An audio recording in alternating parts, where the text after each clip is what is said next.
श्री महाराज की। बोलो सांचे दरबार की। बोल वृंदावन बिहारी लाल की। बोलो विष्णु भगवान की। कार्तिक मासम षोडशोऽध्यायम्। आज चलता है 16वां अध्याय। नारद जी ने कहा, विष्णु जलंधर को देखकर उसको नाश से बचाने वाली उसकी पत्नी वृंदा को पतिव्रता धर्म भ्रष्ट करना सोचे। वृंदा देवी ने स्वप्न में अपने पति को भैंसे पर सवार हुए शरीर में तेल लगाए नग्न देखा। वो काले फूलों की माला धारण किए पितरपुर के समूह से गिरा हुआ अंधकार से आच्छादित और दक्षिण दिशा में जाता हुआ स्वप्न में दिखाई दे रहा था। शीघ्र अपने साथ अपनी नगरी को समुद्र में डूबती हुई देखा। तब पतिव्रता स्त्री वृंदा नींद खुलने पर दुस्वप्न का विचार करने लगी। धुंधले तथा अनेक छिद्रों से युक्त सूरज नारायण को उगते देखा। ये सब अनिष्ट समझकर होती हुई वो भयभीत हो गई। जब गोपुर तथा प्रसाद में कहीं भी शांति ना मिली, तब दो सखियों को साथ लेकर नगर के बाग में गई। परंतु दुस्वप्न की चिंता से बीत वृंदा को कहीं भी सुख नहीं मिला। वो एक बाग से दूसरे बाग में जाती थी ताकि शांति ना मिली। इसके बाद वन में घूमती हुई उसने सिंह के समान आकृति वाले भयंकर दांत तथा विकराल नेत्र वाले दो राक्षसों को देखा। उन्हें देखकर वो व्याकुल होकर भागने लगी। उसी समय अपने शिष्य के साथ एक मौन बैठे हुए शांत स्वरूप तपस्वी को भी उसने देखा। तब धैर्य से अपने दोनों हाथों को ऋषि के कंठ में डालकर बोली, हे महाराज, मैं आपकी शरण में हूँ। इन भयंकर राक्षसों से मेरी रक्षा करिए। मुनि ने राक्षसों से डरी हुई राक्षसों द्वारा पीछा की हुई बाला को देखकर हुंकार से उन दोनों राक्षसों को पीछे भगा दिया। उन राक्षसों को हुंकार के भय से भयभीत और भागे हुए देखकर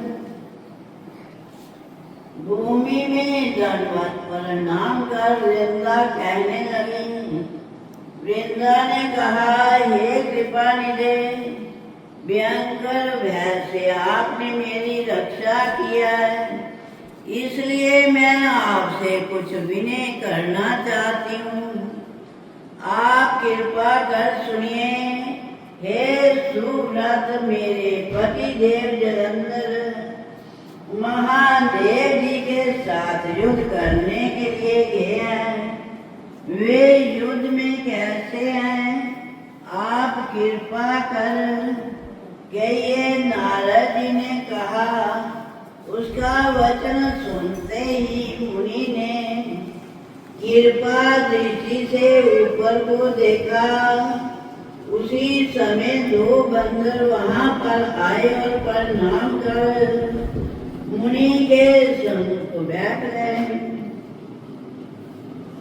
तथा वे दोनों बंदर मुनि की प्रकृति का संकेत पाकर आकाश मंडल में उड़ गए और क्षण भर में ही लौटकर मुनि के सामने प्रणाम कर बैठ गए। दोनों बंदरों के हाथ में मृत जलंधर का सिर सहित गाड़ देखकर वो पति विनाश के लिए दुख से मूर्छित होकर पृथ्वी पर गिर पड़ी। मुनि ने वृंदा के ऊपर कमंडल का जल छिड़ककर सचेत किया। फिर वृंदा दीन भाव से अपने पति के सम्मुख से अपना मस्तक मिलाकर रोने लगी। वृंदा ने कहा, हे प्रभु, आप पहले मधुरालाप से मुझे प्रसन्न रखते थे, परंतु आज मुझे अपराधी दासी से क्यों नहीं बोलते? आपने जिस विष्णु के साथ सब देवताओं और गंधर्वों को जीत लिया था, उन तीनों लोकों में विजेता आपको तपस्वी शिव ने कैसे मार दिया? नारद जी ने कहा। इस प्रकार विलाप करती हुई वृंदा मुनि से कहने लगी। वृंदा ने कहा, हे कृपानिधे, हे भगवान, मेरे प्रिय पति को आज जीवन दान दीजिए। हे मुनि, मेरा ये मत है कि आप ही मेरे मृत पति के जीवन दाता हैं। नारद जी ने कहा। उसका ऐसा वचन सुनकर हंसते हुए मुनि ने कहा, ये तेरा पति महादेव जी के हाथ से युद्ध में मारा गया है, अतः कोई इसे जीवित में समर्थ नहीं हो सकता। तभी तुम्हारे ऊपर कृपा कर इसको मैं जीवन दान देता हूँ। ये कहकर मुनि अंतर ध्यान हो गए। तब जलंधर जीवित हो वृंदा को आलिंगन कर प्रेम पूर्वक उससे तब वृंदा भी अपने पति को देखकर अत्यंत प्रसन्न होती हुई उसी वन में जलंधर के साथ बहुत दिनों तक विहार करने लगी। नारद ने कहा, एक समय सहवास के अंत में उसको ज्ञान हुआ कि विष्णु है। ये जानकर फटकारती हुई क्रोधित वृंदा बोली। वृंदा ने कहा, हे हरे राई स्त्री के साथ रमण करने वाले आपको धिक्कार है। मैंने बड़ी भांति समझ लिया कि आप ही मायावी तपस्वी थे। वे दोनों माया के राक्षस जो आपने पहले दिखाए थे, वे ही दोनों राक्षस होकर तुम्हारी स्त्री को हरेंगे।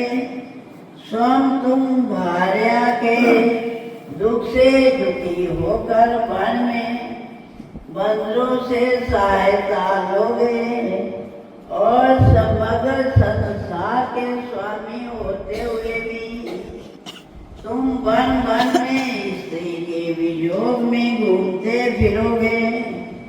और ये जो तुम्हारा शिष्य बना था वो मृग होगा, ऐसा कहकर वृंदा ने विष्णु भगवान के बारंबार रोकने पर भी अग्नि में प्रवेश किया।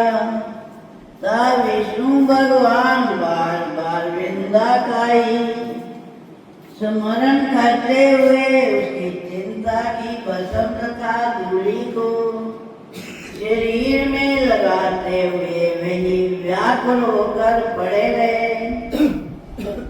फिर देवताओं, सिद्धों और मुनियों के बहुत समझाने पर भी उनको कुछ भी शांति ना हुई। इति श्री कार्तिक महात्म षोडशोऽध्याय समाप्तम्। बोल वृंदावन बिहारी लाल की जय। कथा समाप्त होत है।